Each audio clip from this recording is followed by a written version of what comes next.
Bagamat nakalabas na nga ng Philippine Area of Responsibility ang Bagyong Tino, ilang bahagi pa rin ng bansa ang makakaranas ng manakanakang pagulan dulot ng amihan. Ang latest weather forecast sa Tropical Storm Fung Wong, alamin natin sa report ni Ice Martinez live. Ice?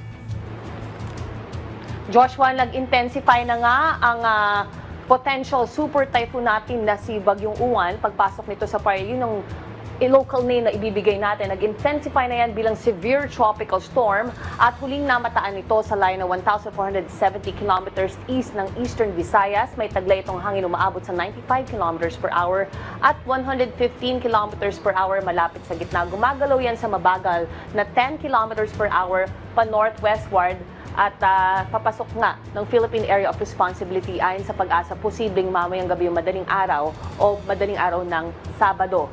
Sa ngayon, wala pa itong direktang epekto sa ating bansa. Maging itong si Typhoon Tino na binabaybay na ang central section ng Vietnam, wala na rin epekto sa ating bansa. Kaya naman makararanas tayo ng generally fair weather condition at maaraw na panahon sa malaking bahagi ng Luzon, Visayas at Mindanao.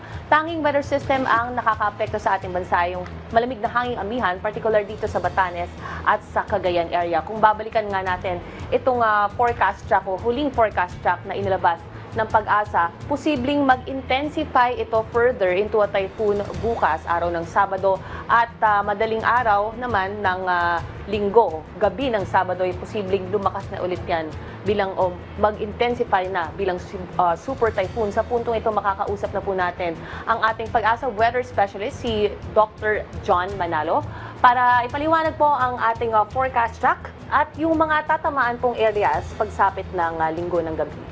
Magpapatuloy po yung northwestward na direksyon na tutunguhin nitong magiging bagyong si Uwan pagpasok niya ng PAR at maaapektuhan po yung malaking bahagi ng Luzon. Also, mahalaga din po na malaman natin na yung sentrong track na pinapakita po natin dito, hindi po yan yung eksaktong-eksakto na babagtasin nitong magiging si Bagyong Uwan. Posible po yan na bahagya pang umakyat within the range nitong cone of probability o tinatawag din natin na cone of confidence. Kapag mas bumaba pa po yung track nitong si Bagyong Uwan, ay mas malaki po yung maaapektuhan sa atin. And as early as tomorrow, ay magtataas na rin tayo ng gale warning and possible storm surge warning para maabisuhan yung ating mga kababayan na wag nang pumalaot. At yan po yung ating update. Earliest pala, by the way, na magtataas tayo ng signal number 1, yes, ay mamayang gabi. Yun po yung pinakamaaga dahil may 36-hour tayo na prior time. Lead time po yun bago natin, talagang maranasan yung signal number 1. At yung mga pag-ulan naman po, Dr. John, no, kung mas mabigat pa to kay Typhoon Tino, can you explain further kapag dumadaan ito or malapit ng tumama sa Luzon, gaano kabigat ang pag-ulan sa mga areas? Dahil super typhoon ito, bukod dun sa lakas ng hangin ay makakapag-gather din ito ng malaking kaulapan. Actually, ngayon pa lang ay malawak na yung kaulapan na sakop nito kahit severe tropical storm pa lamang ito.